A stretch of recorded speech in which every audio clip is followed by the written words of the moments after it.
Good afternoon. Good afternoon. How are you? Good.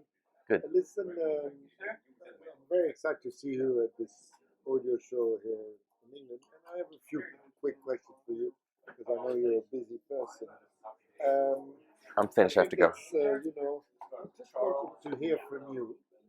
Do you think that the vinyl record is like a nostalgia thing? The vinyl record, yes, is a nostalgia thing, or is something for the future?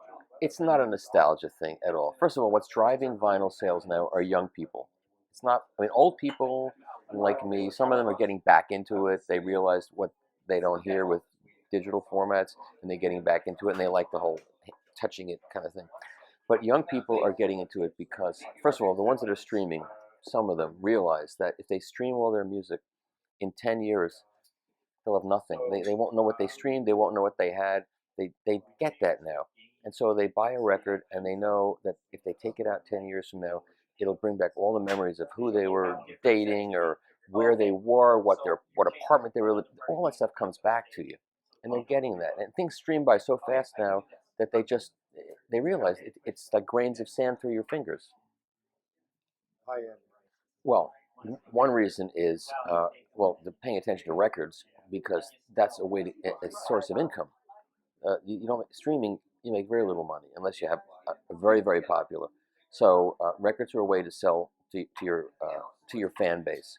So in concerts, after concerts, there's a merch table. The merch table has T-shirts and it's got vinyl. And it's true that some people are buying the vinyl as a souvenir. But once they have that vinyl and they keep reading about turntables and vinyl, maybe they'll take it and open it and go play it on a friend's turntable and hear what it sounds like. So there's that. And sound quality is becoming more important again because it can only get so bad for so long before people realize it's ruined the experience. And so a lot of musicians are paying attention to better sound. High resolution digital audio has made it more useful to make better recordings. So everything is really in the right direction now for better sound and more people paying attention to sound. I like to think that my website, Analog Planet, is a good place to go to because I recommend a lot of good records. I've got a video of 100 all analog reissues that you can buy currently that are in print, and over 60,000 people have seen that video. It's very popular and people like it, and then they put comments in there saying, well, thanks a lot, you've just emptied my bank account, or I've emptied it once and I've only bought 20 or 30 of them. I'm going to come back and replenish my bank account and buy some more because all those recommended records sound so great. So I know that. You can go to the sellers like Music Direct and Elusive Disc and Acoustic Sounds. The only issue there is that they don't distinguish between the good versions and the bad versions. They don't. You'll find the same record in two different versions. They don't tell you which is which. They don't give you the source. I think they would do much better if every record that was on there that they sold, they said who pressed it. They don't even tell you that. It just says vinyl. If they told you who pressed it, what the source was, so you have a better idea of what you're buying. I say they should do that. I think obviously your website reigns supreme amongst it. I think Discogs is probably going more and more into that. That's right. They are. They are distinguishing the pressing. That's right.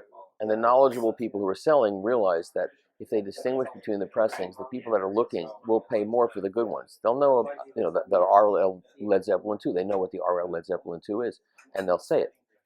So all those things. It's everybody and everything going around in circles, getting better and better and more detailed and more knowledgeable. This leads me to the last question, which brings us back to our world of audio. What makes for you, if you had just a few words, a great audio system? What makes a great audio system is balance between the components. It's not how much you spend. I've heard some awful sounding, very expensive systems, and I've heard some great inexpensive systems as well. It's a matter of knowing how to balance one component against another component.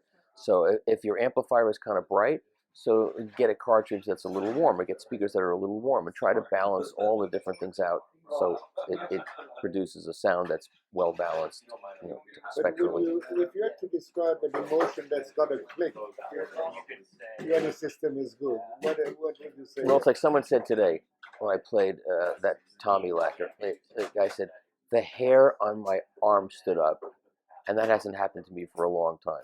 So when it happens right, you don't have to be able to describe. I mean, my job is to describe what I'm hearing. But if you don't do that, if you play it and a person gets all excited or something happens in here and then you know it's right. Then their job is to determine what made them feel that way. So it's a sensation. It's a sense, sure. It's an emotional response.